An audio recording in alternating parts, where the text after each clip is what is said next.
आपने विक्रम बेताल की 25 कहानियों के बारे में सुना होगा।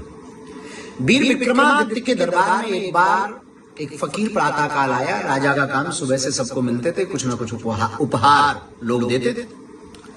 एक फकीर ने एक जंगली फल दिया। राजा मुस्कुराया, वीर विक्रमादित्य मुस्कुराए। ठीक है, फक्कड़ महात्मा इनके पास होगा भी क्या, पर इसकी देने की भी क्या आवश्यकता। अब वो अपने दरबारी को दे दिया। पर वो साधु लगातार 10 वर्ष तक आया और रोज एक फल देता था। वीर विक्रमादित्य बहुत व्यस्त रहते थे, तो वो फल रोज अपने दरबारी सिपाही मंत्री को दे देते थे। 10वें वर्ष में एक घटना घटती है कि वो जो फल दिया, एक दिन 10वें वर्ष में उस महात्मा ने रोज का काम, तो बगल में पालतू बैठे हुए बंदर को वो फल राजा ने खिलाने को दे दिया।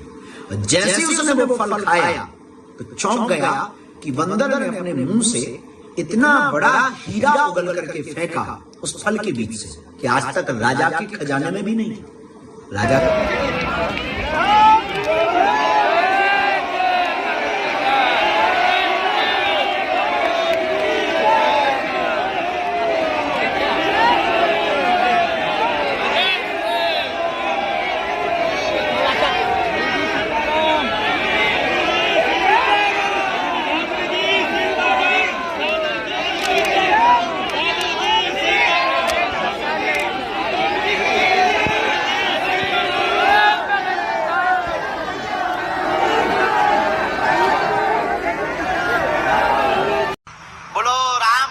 भगवान की, बागेश्वर हनुमान जी की, दिव्य दरबार की, आज के आनंद की।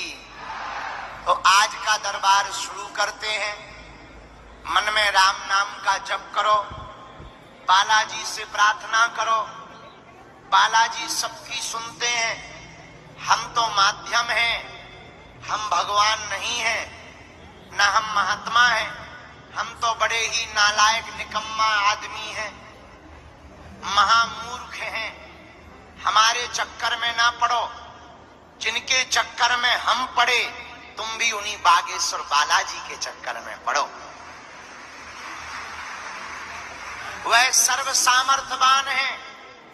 और कलयुग में बागेश्वर हनुमान जी महाराज का हमारा मानना है, इस कलयुग में सनातन धर्म का बड़ा दुष्प्रचार हो रहा था, लांछन लगाए जा रहे थे, संतों को पाखंडी बताया जा रहा था, और मजहब वाले अपने आप को फूफा वाले, हलीउल्लाह वाले अपने आप को सुपर डुपर हिट बता रहे थे।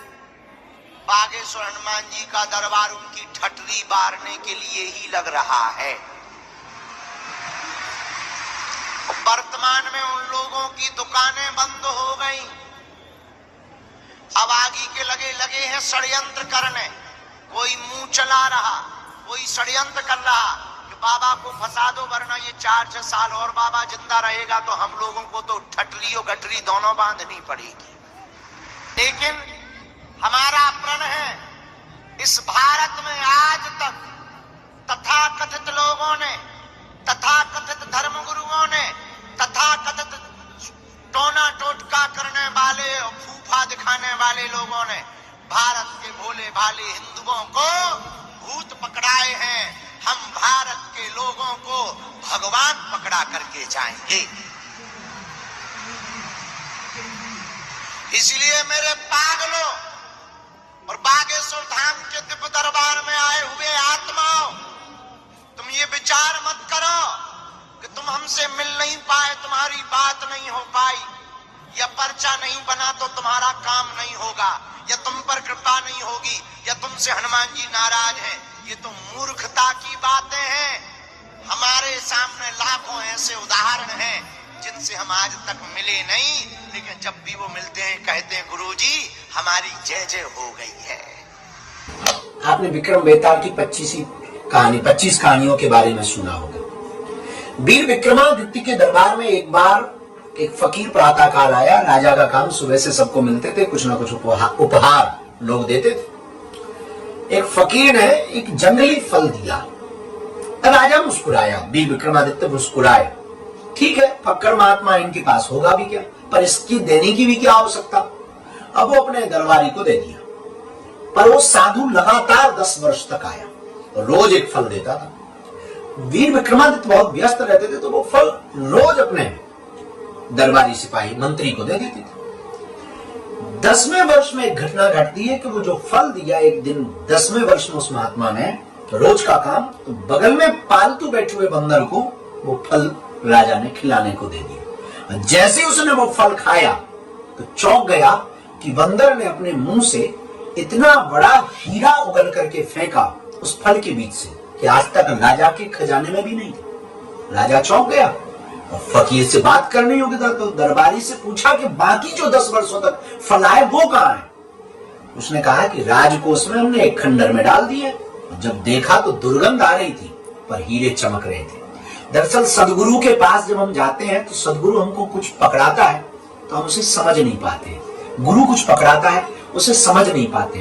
पर याद रखना, ये कहानी ये कहना चाह रही है कि आपको सदगुरु से जो भी प्राप्त हो उसको स्वीकार करना, और बहुत सावधानी के साथ में, क्योंकि वह अमूल्य हीरा होता है। सदगुरु के एक एक वचन अमूल्य हीरा होते हैं।